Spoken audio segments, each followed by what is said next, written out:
আল্লাহু আকবার, আল্লাহু আকবার, আল্লাহু আকবার, আল্লাহু আকবার, আল্লাহু আকবার, আল্লাহু আকবার। সেনাপতি, জি জাহাপনা। আপনি পুরো ঘটনা প্রথম থেকে বিস্তারিত খুলে বলুন। জি জাহাপনা, আমরা আজও প্রতিদিনকার মতো টহল দিচ্ছিলাম। ভোরবেলাতে যথারীতি রাস্তাঘাট ফাঁকাই ছিল। হঠাৎ আমাদের কানে একটা চিৎকার ভেসে আসে। আমরা প্রথমে বুঝতে পারিনি কিসের শব্দ হলো। কেমন মানুষের চিৎকারের মতো মনে হলো না? হ্যাঁ, খুব কাছে মনে হলো শব্দটা। চলো তো দেখি। তাড়াতাড়ি আমরা সেই শব্দ লক্ষ্য করে রওনা হই। আর একটু দূর যেতেই দেখি এই যুবক রক্তমাখা ছুরি হাতে দাঁড়িয়ে আছে, আর নিচে পড়ে আছে এক নিহত ব্যক্তির নিথর রক্তাক্ত দেহ। আশপাশে আর কেউ নেই। আমাদের বুঝতে বাকি থাকলো না যে এই ব্যক্তি নিহত ব্যক্তির হত্যাকারী। সাবধান, হাত তুলে দাঁড়াও, গ্রেপ্তার করো একে। নিশ্চিত এই নিহত ব্যক্তির হত্যাকারী। একে খলিফার কাছে নিয়ে চলো বিচারের জন্য। এই খুন হয়েছে, খুন হয়েছে, লাশ লাশ, এদিকে খুন হয়েছে। তারপর আমরা সরাসরি তাকে আপনার দরবারে বিচারের জন্য নিয়ে এসেছি হুজুর। এখন আপনি এর বিচার করুন মহামান্য খলিফা।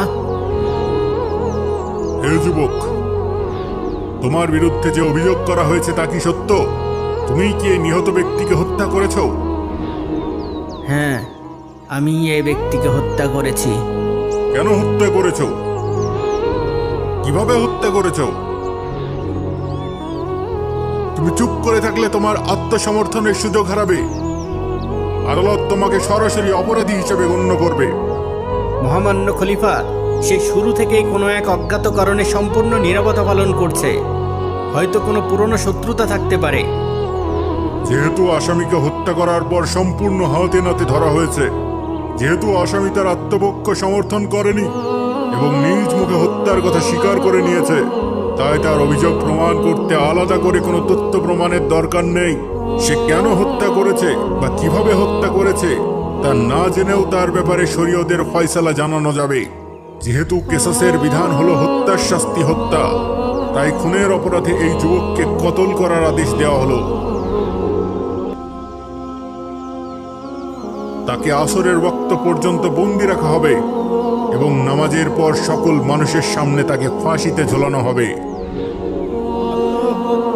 আল্লাহু আকবার, আল্লাহু আকবার, আল্লাহু আকবার, আল্লাহু আকবার, আল্লাহু আকবার, আল্লাহু আকবার।